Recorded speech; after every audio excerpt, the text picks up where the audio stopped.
উজানের ঢলে উত্তরাঞ্চলে বাড়ছে তিস্তা নদীর পানি। সকালে লালমনিরহাটে তিস্তা নদীর পানি ডালিয়া পয়েন্টে বিপদসীমার 7 সেন্টিমিটার উপর দিয়ে প্রবাহিত হয়। আর পানি প্রবাহ স্বাভাবিক রাখতে ব্যারাজের 44টি জল কপাট খুলে দিয়েছে কর্তৃপক্ষ।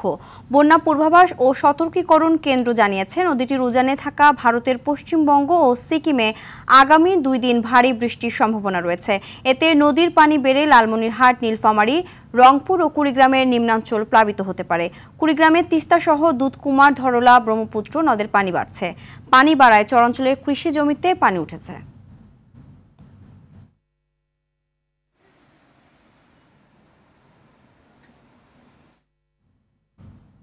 এই বিষয়ে আরো জানাতে লালমনিরহাট থেকে সরাসরি যোগ দিচ্ছেন সহকর্মী তন্ময় আহমেদ নয়ন।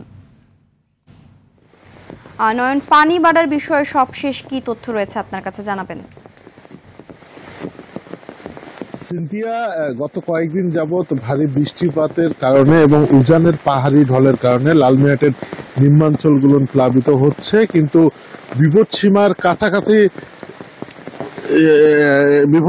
কাছাকাছি দিয়ে পানি প্রবাহিত হলেও আজ কিন্তু সকালে বিপদসীমার উপর দিয়ে পানি প্রবাহিত হচ্ছে। সকাল 6টায় যদি বলি, বিপদসীমার 7 সেন্টিমিটার উপর দিয়ে পানি প্রবাহিত হচ্ছে এবং সকাল 9টায় সর্বশেষ বিপদসীমার 5 সেন্টিমিটার উপর দিয়ে পানি প্রবাহিত হচ্ছে। সিনথিয়া, এই পানি বৃদ্ধির কারণে লালমনিরহাটে প্রায় 10,000 মানুষ পানিবন্দী হয়েছে। সকাল 6টার দিকেও আমরা যে খবর নিয়েছি 5,000-এর মতো মানুষ পানিবন্দী হয়েছে, কিন্তু ভারী বৃষ্টিপাতের কারণে আরো বেশি মানুষ পানিবন্দী হচ্ছে।